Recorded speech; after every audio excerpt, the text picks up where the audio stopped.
Hello everyone, this is Vandana and welcome to CTET Adda. Start करेंगे आज का सेशन जिसमें हम 2021 के प्रीवियस ईयर क्वेश्चन को टारगेट कर रहे हैं और 2021 का जितना भी फिजिक्स और केमिस्ट्री का प्रीवियस ईयर क्वेश्चन है वो आपको इस सेशन में देखने को मिल जाएगा। तो जो लोग सीटेट पेपर 2 की तैयारी कर रहे हैं, साइंस मैथ उनका सब्जेक्ट है, तो चैनल को सब्सक्राइब करके बेल आइकन को प्रेस कर लीजिए जिससे अपडेट आपको सबसे पहले पहुँच जाए। डेली शाम 4 बजे हमारे चैनल सीटेट अड्डा पे आपको सेशन प्रोवाइड होगा, तो डेली शाम 4 बजे बने रहिए और सेशन को लाइक और शेयर ज़रूर करिए अपने सभी फ्रेंड्स ग्रुप में, अपने सभी दोस्तों को, और उन सभी लोगों तक ये वीडियो पहुंचना चाहिए जो लोग सीटेट पेपर 2 की तैयारी कर रहे हैं और साइंस का कंटेंट उनको कंप्लीट चाहिए, सिलेबस पूरा कवर्ड होना चाहिए।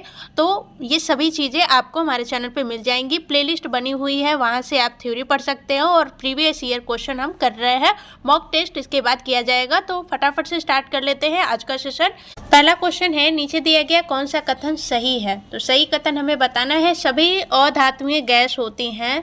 तो ऐसा नहीं है कि सभी अधातुएं एकदम फिक्स ही है कि गैस ही होती हैं, तो यहाँ पे ये गलत हो गया।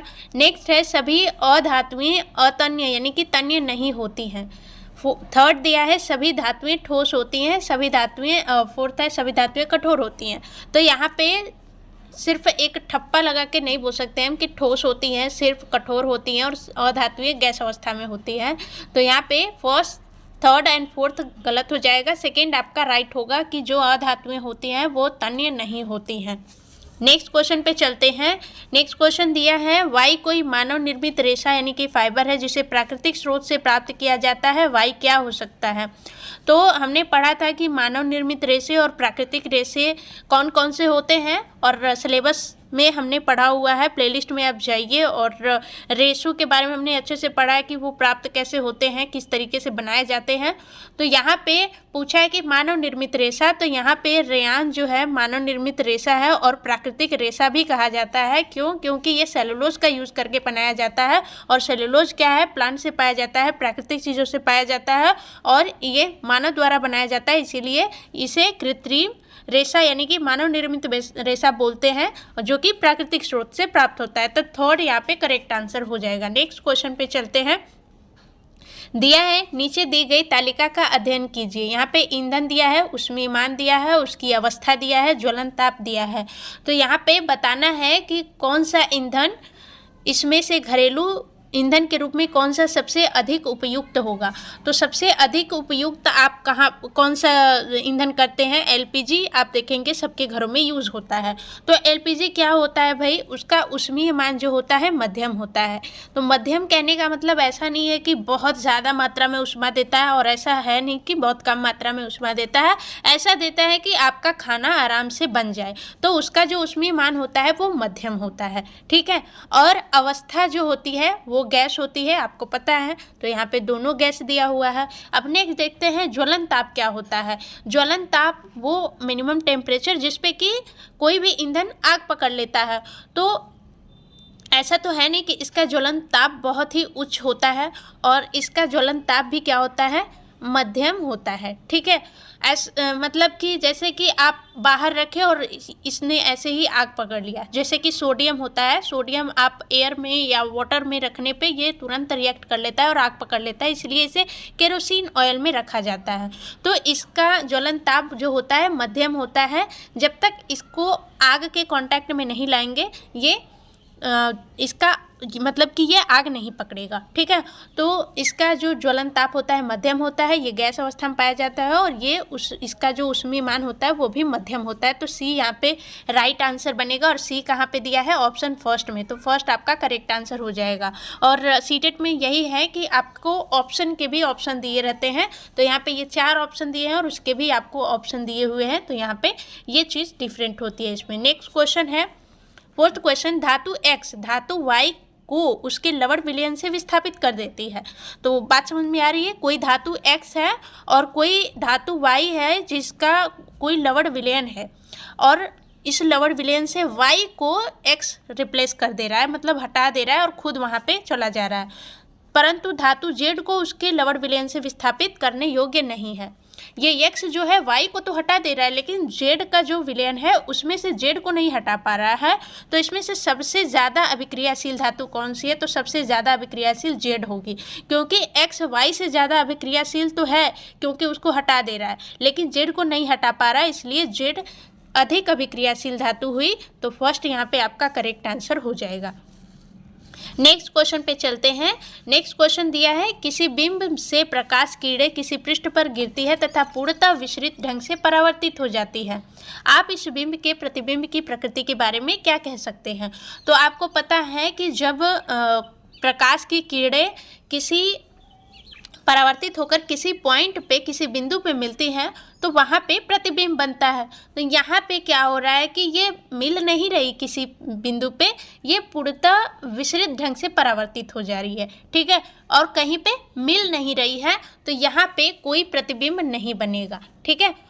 प्रतिबिंब कब बनता है? जब प्रकाश की किरणें परावर्तित होकर के किसी पॉइंट पे मिलती है या मिलती हुई प्रतीत होती हैं, तब। यहाँ पे मिल नहीं रही, परावर्तित हो जा रही है, तो कोई प्रतिबिंब नहीं बनेगा। सेकेंड करेक्ट आंसर हो जाएगा। नेक्स्ट क्वेश्चन है, अपने कमरे में फर्श पर रखे किसी विशाल बॉक्स को सरकाने के लिए रेशमा को निम्नलिखित बलों में से किससे अधिक बल लगाना चाहिए? तो यहाँ पे आपको ऑप्शन में दिए हुए हैं बल, किससे, कौन से बल से अधिक बल लगाएगी तो वो बॉक्स खिसक जाएगा। तो वहाँ पे, यहाँ पे पेशीय बल नहीं होगा, गुरुत्वाकर्षण बल नहीं होगा, अभिलंब बल नहीं होगा, वहाँ पे क्या लगेगा? स्थैतिक घर्षण। क्योंकि जब कोई वस्तु विरामावस्था में रखी हुई है, कहीं पे स्टेबल है, तो वहाँ पे स्थैतिक घर्षण काम कर रहा है, यानी कि स्टैटिक फ्रिक्शन जिसे बोलते हैं, और उसके ओपोजिट या उससे अधिक बल लगाएंगे तब जाकर के वो बॉक्स खिसकेगा, ठीक है। तो थर्ड यहाँ पे करेक्ट आंसर बन जाएगा। नेक्स्ट क्वेश्चन है, निम्नलिखित में से सही कथन की पहचान कीजिए। तो सही कथन हमें इसमें से देखना है, ध्वनि निर्वात में गमन नहीं कर सकती। तो यहाँ पे राइट आंसर पहला ही हो गया कि जो साउंड होता है वो निर्वात में गमन नहीं कर सकती। साउंड को गमन करने के लिए एक मीडियम होना ज़रूरी है, ठीक है। और ये भी साउंड की बात है कि ठोस, द्रव और गैस में सबसे ज़्यादा जो ठोस में जो ध्वनि होती है सबसे ज़्यादा ठोस में गमन करेगी, ठीक है। उसके बाद गैस में, लिक्विड में, फिर उसके बाद गैस में, ठीक है। तो ये प्रोसेस सॉलिड में, लिक्विड में, फिर गैस में, तो इसमें सबसे ज़्यादा सॉलिड में, फिर लिक्विड में, फिर सबसे कम गैस में। ये क्वेश्चन आपका पेपर में पूछ गया है, ठीक है, तो इसीलिए बता रहे हैं। नेक्स्ट दिया है ऑप्शन में, ध्वनि का तारतत्व उसके आयाम द्वारा निर्धारित होता है। भाई आयाम द्वारा उसका जो लाउडनेस निर्धारित किया जाता है, ध्वनि जो होता है उसके पिच द्वारा निर्धारित, जो तारत्व होता है उसकी फ्रीक्वेंसी द्वारा निर्धारित किया जाता है, ठीक है। फ्रीक्वेंसी जो होता है पिच के प्रोपोर्शनल होता है, फ्रीक्वेंसी जितनी ज़्यादा होगी पिच भी उतना ही ज़्यादा होगा। और जो एम्पलीट्यूड है, एम्पलीट्यूड का स्क्वायर, और ये यहाँ पे लाउडनेस जो होता है एम्पलीट्यूड के स्क्वायर के प्रोपोर्शनल होता है, ठीक है। जितना ज़्यादा एम्पलीट्यूड होगा लाउडनेस उतनी ज़्यादा होगी। यहाँ पे दिया है कंपन की आवृत्ति निम्न, तारत्व उच्च होता है। तो यहाँ पे प्रोपोर्शनल है, यानी कि जो ज़्यादा होगा तो ये भी ज़्यादा होगा, ये कम होगा तो ये भी कम होगा। यहाँ पे निम्न और उच्च नहीं होगा, यहाँ पे ये भी गलत हो गया। फोर्थ है, ध्वनि की प्रबलता का निर्धारण कंपन की आवृत्ति द्वारा किया जाता है। तो यहाँ पे प्रबलता का निर्धारण जो है लाउडनेस द्वारा किया जाता है, न कि फ्रीक्वेंसी द्वारा, न कि आवृत्ति द्वारा। तो आवृत्ति द्वारा पिच निर्धारित किया जाता है। तो यहाँ पे सेकेंड, थर्ड, फोर्थ तीनों गलत है, फर्स्ट ही आपका करेक्ट है कि निर्वात में गमन नहीं कर सकती। नेक्स्ट क्वेश्चन दिया है कि नीचे दिया गया कौन सा समुच्चय ऐसे द्रव को समाविष्ट करता है जो विद्युत के हीन चालक है। तो यहाँ पे आपको देखना है कि कौन से, जैसे कि यहाँ पे नींबू का रस है, इसमें भी करंट फ्लो करेगा, सिरका है इसमें भी करंट फ्लो करेगा, जैसे कि आपका शैम्पू हो गया, वनस्पति तेल हो गया, आसुत जल हो गया, या फिर कांच हो गया, रबड़ हो गया, और सूखी लकड़ी हो गई, ठीक है। तो ये सब प्लास्टिक वगैरह ये सब कुचालक होते हैं जिसमें करंट फ्लो नहीं करता। तो यहाँ पे राइट आंसर कौन सा बनेगा आपका? शैम्पू, वनस्पति तेल, आसुत जल, यानी फर्स्ट करेक्ट आंसर बनेगा। लवण का विलयन जो होता है उसमें फ्री आयंस होते हैं, इसमें करंट फ्लो करेगा। टोटी का जल जो होता है उसमें ज़्यादा मात्रा में मिनरल्स होते हैं, तो उसमें भी करंट फ्लो करेगा। चीनी का विलयन, सिरका, नींबू का रस, इसमें भी करंट फ्लो करेगा। सिर्फ पहला ही ऐसा ऑप्शन है जिसमें करंट फ्लो नहीं करेगा, तो फर्स्ट करेक्ट आंसर हो जाएगा। ठीक है, नेक्स्ट क्वेश्चन पे चलते हैं।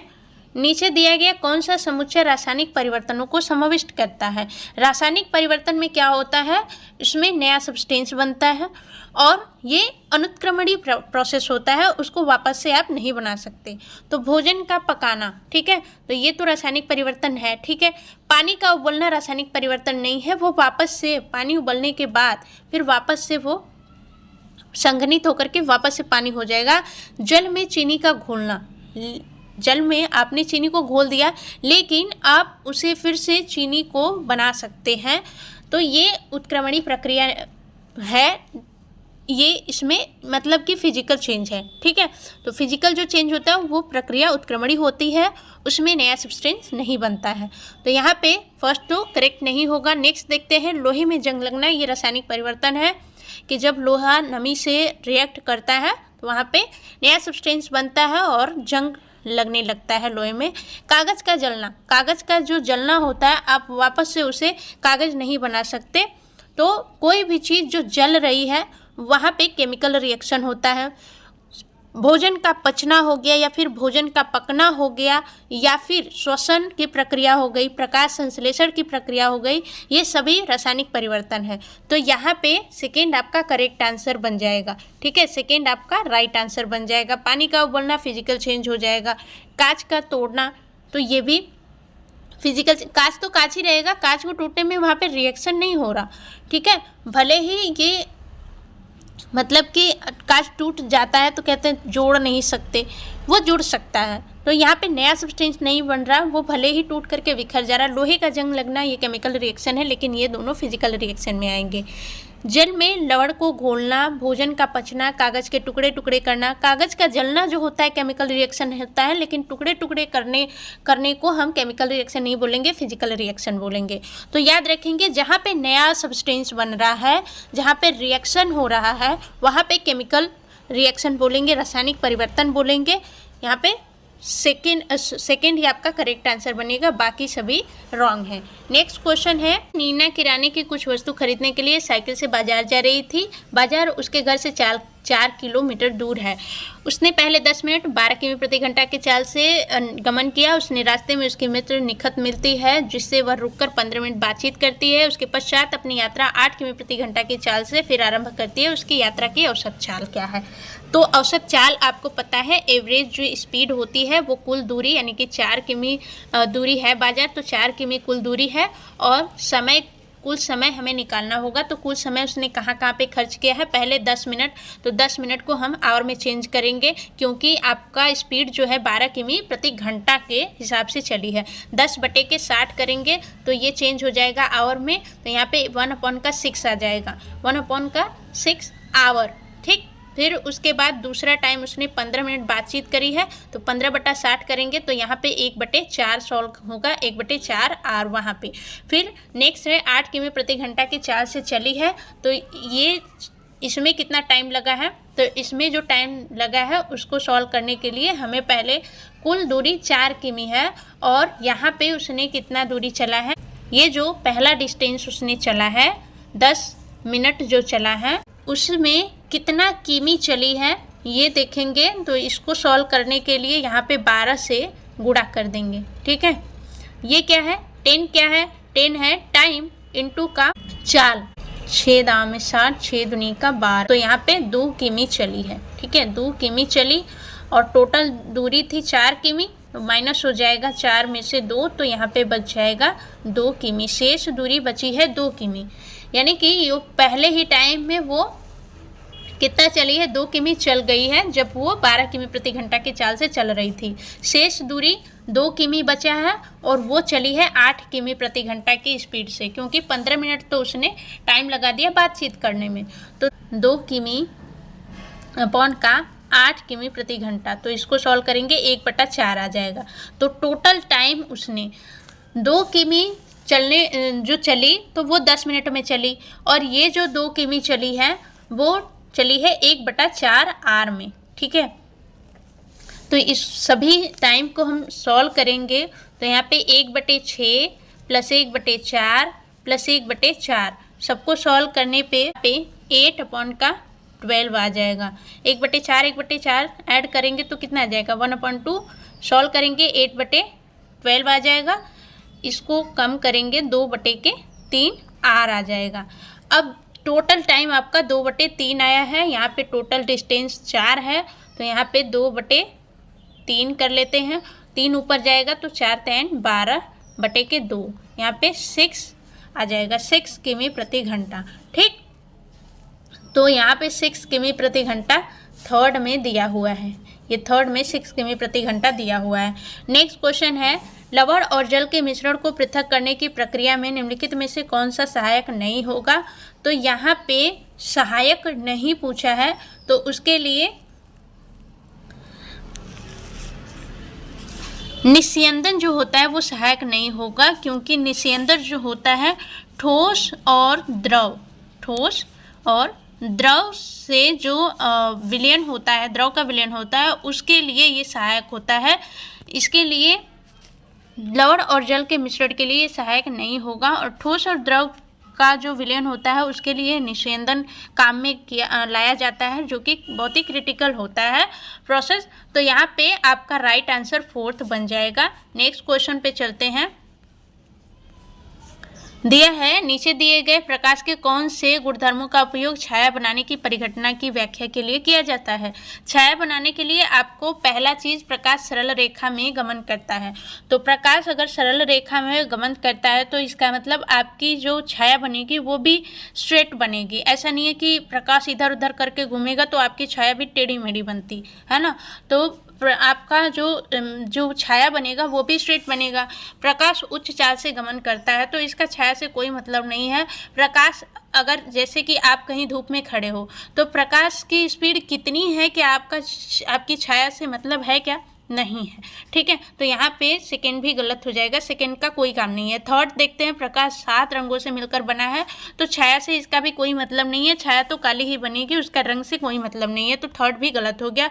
फोर्थ है, प्रकाश अपारदर्शी वस्तुओं से नहीं गुजरता है, तो ये काम में आ जाएगा, क्योंकि जब अपारदर्शी वस्तु से नहीं गुजरेगा तो वहाँ पे छाया आपकी नहीं बनेगी। जैसे कि पारदर्शी वस्तु है तो वहाँ पे प्रकाश आर पार हो जाएगा, और अपारदर्शी वस्तु है तभी उसकी छाया बन सकती है। तो यहाँ पे फर्स्ट एंड फोर्थ आपका राइट होगा। तो फर्स्ट एंड फोर्थ कहाँ है, सेकेंड में है, सेकेंड आपका करेक्ट आंसर हो जाएगा। नेक्स्ट है, निम्नलिखित में से सही कथन को पहचानिए। सही कथन क्या है कि दोमट मृदा में बड़े कणों का अनुपात बलुआ मृदा की अपेक्षाकृत उच्चतर होता है। तो बलुआ मृदा आपको पता है जिसमें कि कण जो चिकने नहीं होते, बड़े बड़े होते हैं। तो यहाँ पे बलुआ मृदा की अपेक्षाकृत उच्चतर कैसे हो सकता है, तो ये तो रॉन्ग हो गया। नेक्स्ट है, चिकनी मृदा का महीन कणों का अनुपात दोमट मृदा की अपेक्षाकृत उच्चतर होता है। तो चिकनी जो मृदा होती है, बहुत ही सॉफ्ट जो होती है, उसमें जो महीन कण होते हैं, एकदम छोटे छोटे कण होते हैं, वो दोमट की अपेक्षाकृत उच्चतर होते हैं। मतलब उनमें महीन कणों का अनुपात ज़्यादा होता है दोमट की अपेक्षा। तो सिंपल सी बात है, चिकनी मृदा है तो उसमें जो एकदम महीन कण होते हैं वो ज़्यादा ही होंगे, तभी तो वो चिकनी है। तो सेकेंड आपका करेक्ट आंसर हो जाएगा यहाँ पे। तो आज के लिए इतना ही रहने देते हैं। चैनल पे नए हैं तो चैनल को सब्सक्राइब कर लीजिए। ऐसे ही इंपॉर्टेंट सेशन अटेंड करने के लिए सीटेट फरवरी 2026 में होने वाला है, तो उसको क्लियर करने के लिए चैनल को सब्सक्राइब करिए। और साइंस आपका सब्जेक्ट है तो उसमें आपकी एकदम अच्छी अटेंडेंस होनी चाहिए कि आपका सब्जेक्ट है, तो आपके जितने भी क्वेश्चन हैं वो अच्छे तरीके से बनने चाहिए। उसके लिए हमारे चैनल को सब्सक्राइब करिए ताकि आपका कोई भी डाउट ना रह जाए। साइंस में आपको मैक्सिमम 15 से 20 क्वेश्चन देखने को मिलते हैं और वो क्वेश्चन एकदम कंप्लीट किए जाएंगे आपके द्वारा। बस चैनल पे बने रहिए। सेशन को लाइक और शेयर जरूर करिए। Bye bye, take care and thanks for watching.